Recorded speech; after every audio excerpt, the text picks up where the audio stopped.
Hi. Again, I'm Brian Gillett. I'm an emergency medicine physician and the founder and executive officer at SimCHOSTS. It is a great honor and privilege to have this opportunity to talk with you today. Simulation has been a passion of mine for well over a decade and a half. I feel a very particular connection with SimOps specialists. Not necessarily from a simulation perspective, though I've lived and breathed the pain points from the beginning where you're opening up the mannequin trying to solve problems. But I connect with sim operations specialists as emergency medicine physician.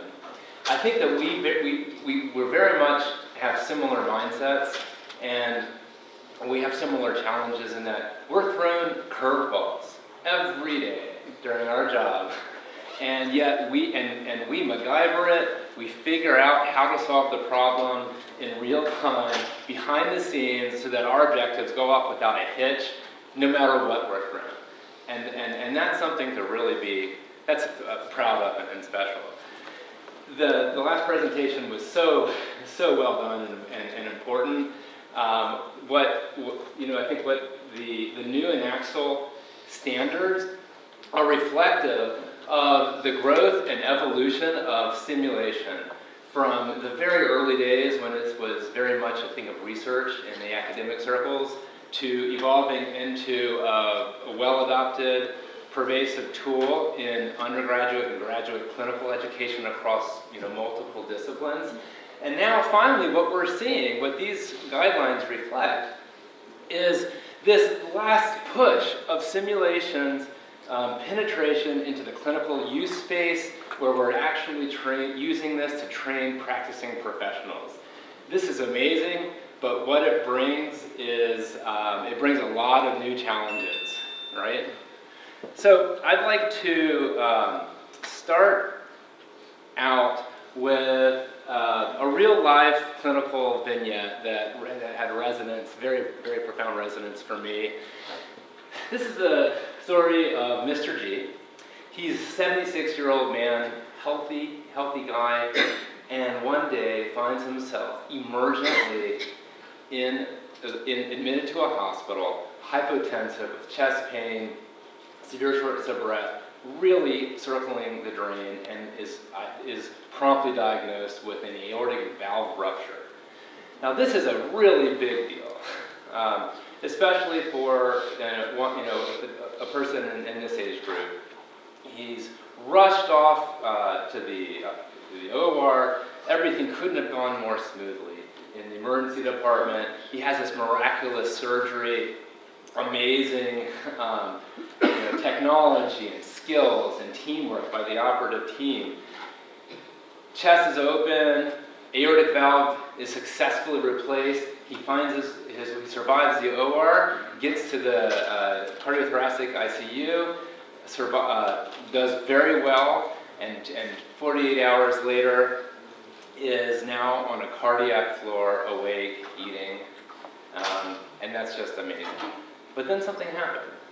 This gentleman who just survived the unsurvivable because of our great technology, clinical care, ends up suddenly developing severe respiratory distress. He starts drowning in his fluid. He has acute CHF. Now, this is not, what just happened is not a complication of the surgery, but rather a medical error that was a result of a breakdown in communication. Well, it turns out that this gentleman never received a very standard medication that's given after the surgery. He never received a diuretic drip. So typically, after this surgery, it's almost routinely it's done in your sleep. A diuretic du jour is written for all these patients, and it keeps the fluid out, and they recover. So what I didn't mention is that this patient was actually my father, just very, very recently. So, I'm wearing my hat as a son, I'm wearing my hat as a physician, I've got my patient safety and education and academic hat on thinking, gosh, how did this happen? Such great medicine and great save. How is it this thing that actually caused something so severe? Now, at the end of the day, he did fine. Clinical care team came in. Everyone rushed. They dealt with the respiratory failure. Ultimately, got him diuresed. He left the hospital, and God bless him, he's bicycling, like 20 miles a day at his age, and is doing great. But the reason I relate this is because I think that what happened here represents the new challenges that face us in simulation education. We need now that we're catering to professional staff, we need to shift the focus of our training to pair up the training priorities against things that are actually happening in real life on clinical floors. It's a lot more straightforward to design graduate, undergraduate, medical, or just clinical educational programs because there's just content that they have to learn, and they have to do this experientially. But when we take professional staff off the floors into a unit, we really need to start pairing up the training against the real vulnerabilities that they're experiencing on their unit. So how do we identify breakdowns? I have always applied 3 principles, and I think this is very important to think about and talk about as operations specialists. We focus a lot on technology, but we all are here for the same reason. We have the same shared mental model of improving healthcare performance and healthcare delivery. So how do we, what is this? How do we identify what these breakdowns are? Well, there's sort of 3 principles. There's countless articles written about this, but basically the 3 principles that I would encourage you to take away and discuss with your clinical counterparts when you think through these breakdowns and identify what should be driving the scenario content is in these discussions, keep it real, keep it cool, and get it simple. So by keeping it real, that means there's a ton of factors that relate, that are influences with regard to medical errors. But we want to identify the real actionable behavioral problems that we can do something about. So let's kind of like step down the academic jargon and start to just get more real. What actually happened here? Keep it cool. This is not a witch hunt. We to err is human, which we've all heard 1,000 times. The idea is that we want to foster a kind of a collaborative environment where we want to talk about, we want to self-reflect on what happened and when things didn't go the way we wanted them to in the clinical environment, just in the same way that we apply those principles in the simulation environment. I encourage you to bring what you do in the simulation debriefs back to your clinical counterparts and encourage them to do the same in real life on the floors. And then you want to get it simple. So getting it simple means identifying the fundamental actionable breakdown. Now, what happened here? Well, in this situation, the MDs just assumed the other one had ordered this medicine. It's not rocket science. Everyone, it's just something that happens. Everyone knows they're going to order this diuretic after the surgery. The cardiologist thought the hospitalist was doing it. The hospitalist thought the cardiologist was doing it. There was a lack of using closed-loop communication. Now, that's something that happens all the time. And it doesn't always result in the big miss, the big bad event. But by getting at these near misses and identifying the fundamental aspects that cause them, we now can start creating scenarios that target these behaviors, these breakdowns, before they turn into a big problem. With regard to, on the RN side, well, after breaking it down more and more, you identify so this order, just wasn't written. These RNs are multi-decade professionals here in the cardiac unit. It's not that they have any lack of knowledge with regard to this medicine needing to be written, but for some reason it wasn't brought up.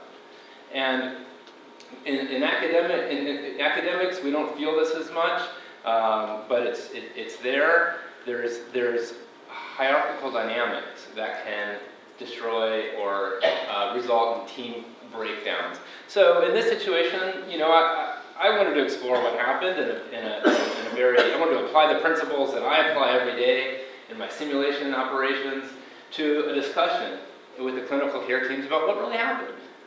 So here, the first RN saw that the order wasn't there, figured, well, I don't really want to bother the hospitalist in the middle of the night. That should never be the case, right? Never. We're a team. Every voice is valid, and we need to be able to, we need to flatten hierarchy. And that's how we can prevent, a large number of errors. So in this situation, we went through this exercise that my kids, when they were much younger, used to do to me. They ask the question, why? I give the answer, because. It's always followed by another why, and it's a because, until one of us gets tired or can't tolerate it anymore. But it's the why because is how we get at the root cause. So why did the patient develop respiratory failure? Well, Lasix wasn't given, or the diuretic drip. Why wasn't the diuretic drip given? It wasn't ordered. Why wasn't it ordered? Well, here we just identified it was a closed-loop communication issue. How come this wasn't raised? This was a problem with flattening hierarchical dynamics. These are things that we can now, as simulation experts and champions, these are things that we can use to inform our training. We can design a scenario that may only be like a 2 to 3 minute scenario for our clinical teams, and just, you're not trying to trap them, you can even relate up front. There's this problem, there's this vulnerability here where we don't have, we're having a little difficulty with closed loop communication on the labor and delivery floor. Let's actually just practice it. I'm not going to try to trick you into not using it in the simulation exercise. We're just going to practice how this goes down.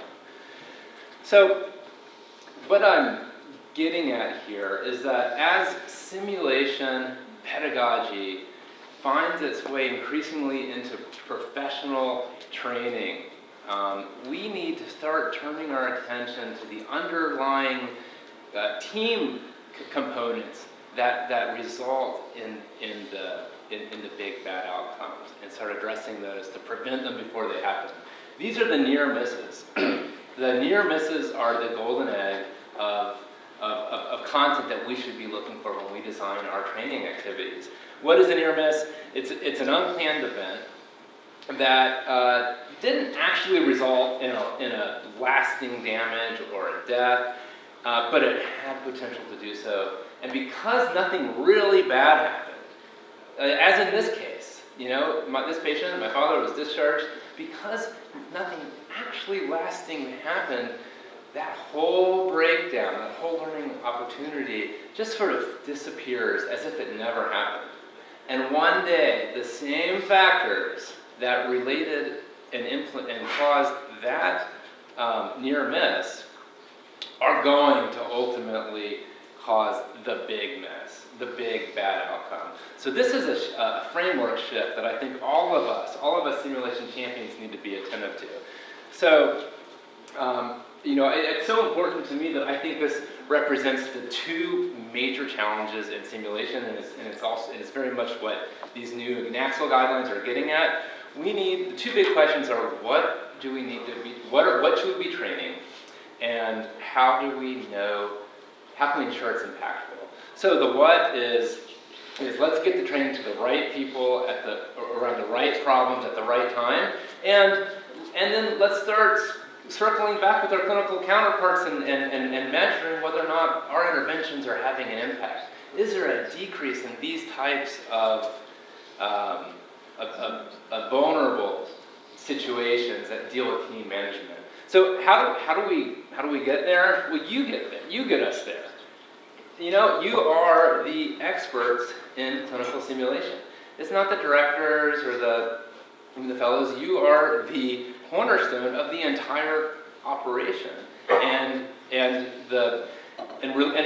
directly the cornerstone of successful training outcomes, because you do this every day. There's countless technical tasks that the operations specialists have to do. That stuff inside out, and now you're ultimately My last stop with regard to scenario design. There's an increasing requirement for you to train facilitators. This is actually reflective of a good thing. So the fact that many of our facilitators, as you just related, are not simulation gurus, but rather subject matter experts, they're relying on you to help show them, you know, what do we do here? How would you go about using the simulation pedagogy to impart my objectives? So you are the nuts and bolts of this entire culture change in simulation. You're defining its culture. You're the litmus test for whether or not the whole thing makes sense. You know, when your content experts come in and you have scenarios or a curriculum that's going to run, see if it passes the smell test. Is the training that you're doing that day paired up with what's happening on the floors? Talk to the participants. They're going to tell you, you know, this is kind of interesting, but I don't need to, it's not that I need to train in this one, in how to do this procedure, but it's rather, we're just having all these communication problems, you know? So see if the professional staff training passes your smell test. And again, it's the near misses, which is what we need to start looking for. Start engaging your clinical counterparts to identify what kind of things are happening. Where are the breakdowns on the floor that didn't result in anything bad? So drilling, I swear when I made this title, I was not trying to rhyme. But, so drilling near misses really does prevent the real misses. This is a familiar photo to many of us. It's found its way into a lot of simulation presentations. What really is resonant to me about this situation is that it on the surface, a simulation that you know allowed the pilots and the crew to avert this potential catastrophe sounds very much on the surface like the high stakes and frequently encountered event scenario. But really, there was a lot more going on here. There was a ton of communication that went down on this plane in the few minutes between it taking off at LaGuardia and landing in the Hudson River that transpired, that resulted in this amazing outcome. So just to kind of refresh the memory, this plane took off in geese. It flew into flocking geese. The geese took the engines out. So pilot and co-pilot have to communicate to one another effectively about an engine restart plan, going through the checklist of engine restart plan. Can we get the engines back online? And the answer was no. And at the same time, the cockpit and air traffic control have to constantly communicate message back and forth the status. Cockpit and flight attendants have to message what's going on. Flight attendants have to communicate with the passengers.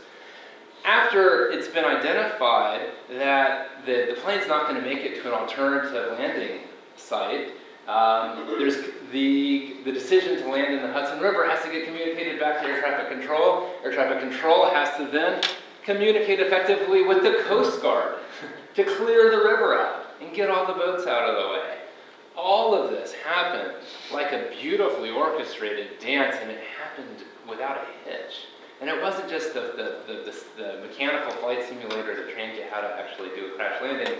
It's all of this communication that happened.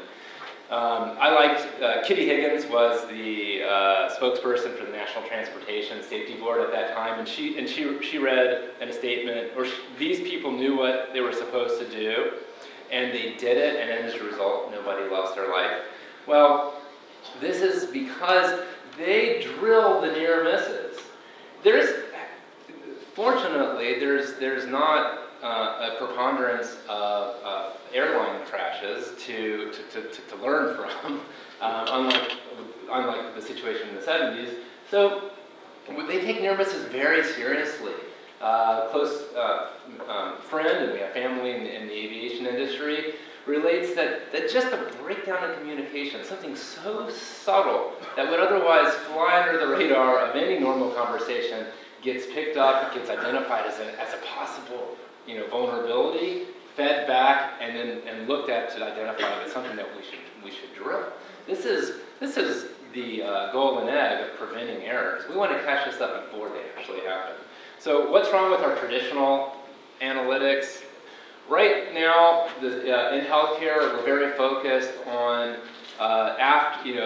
sort of right of boom type of problems. The bad event happened, and then we go and we look at it and we try to see what went wrong, how we can improve it. Well, there's a tendency to focus on the what instead of the why in that approach, and you're always reactive. You're just waiting for the incident to occur. This is traditionally how we've designed simulation scenarios in the past. We've used and we've learned a lot from big bad outcomes to inform training. But now I want to encourage you to shift away from that and start identifying, thinking about ways that we can get at identifying the factors that cause these near misses that never hit the radar. There are about 35 million admissions to the hospital system in this country annually. Less than 1% of those admissions is a death from a medical error. So in fact, it's one is too many, and in fact, we now know that medical errors are the third leading cause of death in our country. But just the sheer numbers, in fact, it's about 0.6 to 0.7% of medical errors result in death given the total admission population. So if we're using the big bad event to inform our training, we just don't even have the statistical power to get there. There's not enough of these events. Whereas we know that 1 in 7 patients that come in to the hospital are going to experience some sort of harm, some kind of medical error. So there's like a ton of these little low, I guess level of behavioral events that are happening, breakdowns in communication that we can get at and prevent the big bad event. We can be left of boom instead of right of boom. So how do we get at these near misses? This is something that's been of immense interest to me as a researcher, as an academic, and now as the executive officer at SimCore. This has been the sort of the raison d'etre of my work in simulation. There are some clinical tools that are starting to be adopted now. So on the real life side, the clinicians can use clinical event debriefs and huddles to talk about what went well. We can use the plus delta method, which is a real simple way of just saying, a plus is something that went well, a delta is something that needs to be changed. So you can encourage your clinical counterparts, your content experts who come into the simulation lab to run scenarios with you. You can encourage them to start doing huddles and event debriefs using just even this plus delta is a real easy way to convey it. Talk to each other, find out what's not working. In a real clinical event debrief, that's done right after the encounter. You break for about 2 minutes and go through a structured form that helps identify the specific breakdowns. A huddle could be as simple as, like at the end, at 2 times a day, the team's going to come together and just talk about what's going on, what do we need to do right now, and then also take that opportunity to identify anything that you'd like to change. On the simulation side, we're, as champions, we're using the why because methodology to identify the breakdowns that we want our instructors to employ when designing scenarios. And as simulation operations experts and specialists, you can help shape that development. So design your scenarios around these underlying breakdowns. And then we need to continue surveillance of the clinical unit to identify if there's impact. There are tools that are out there. You just Google and you can pick a tool that works for you.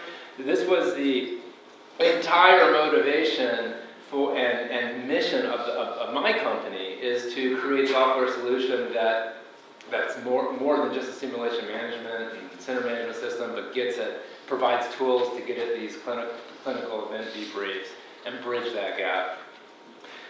Changing culture is not obviously an easy thing to do, but someone has to start.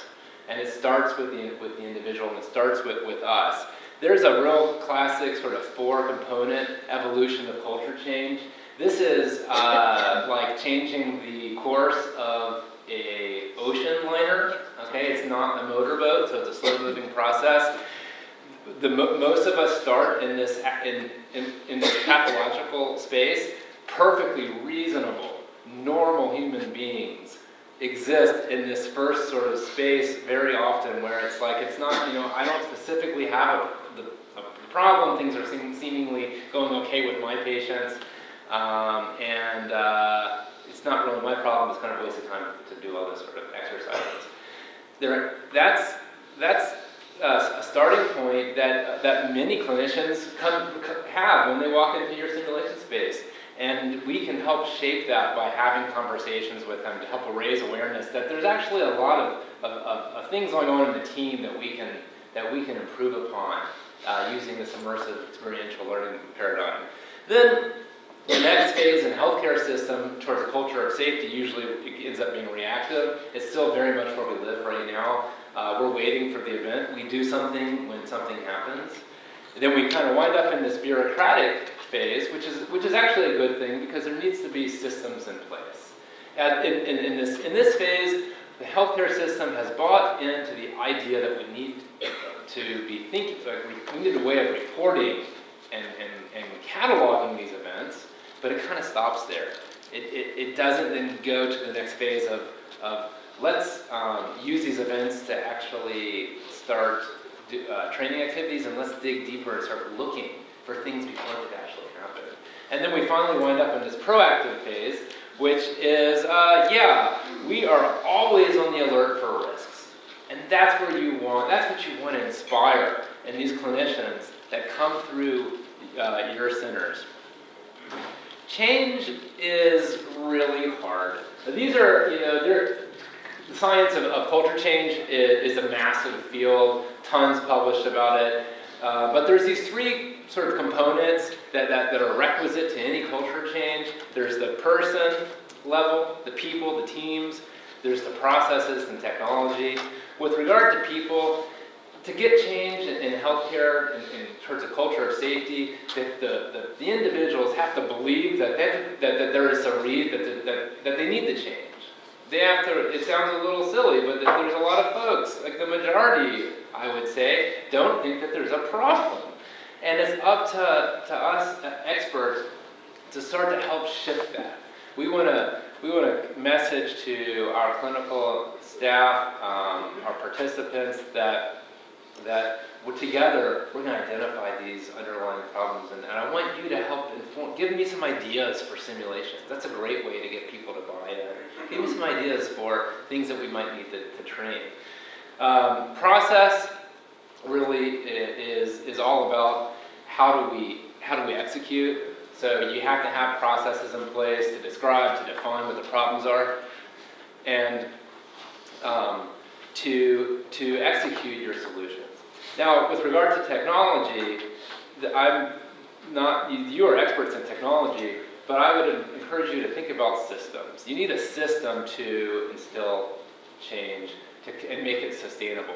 A system could be as simple as a shared Excel document that your clinical counterpart on a pediatric floor is going to use on SharePoint or an online form to enter in problems, de-identified problems that then you can have that can inform training. There has to be a system. Now this has been the focus of my company is developing this system. It doesn't have to be rocket science, a simple Excel document. Now I am very much a simulation champion, and I will be for life. Right now, I'm living the simulation champion life in industry as opposed to the academic side where I spent the majority of my career. We have a need for cultural change also. We need to be more client-centric, like it was in the old days. right now, there's so much proprietary technology, and they don't talk with each other. So on our side, we're trying to, through simAlliance, we're trying to create a culture that fosters interoperability between technologies. Just because you use the Beeline camera system shouldn't mean that you can't then pull vitals off of your Laerdal mannequin or whatever. We need to bring back a culture of interoperability and client-centric approach. I know that we can do this and still be responsible business leaders to our own companies, and this is something that we hope to achieve through simAlliance. So I'm going to leave you with just some last parting thoughts. SimOps specialists are the experts in simulation.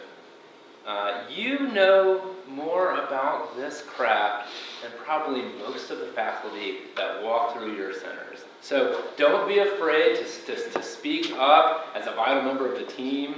See yourself as a partner in this simulation team and in the mission. Make recommendations when you see something that doesn't pass your litmus test, your smell test. Bring it up. Create the huddles in your own organization to talk about change. Your practices are what affects cultural change in our pedagogy. So thank you very much. I really appreciate the opportunity to get to speak with this group and look forward to a great SimGHOSTS 2017.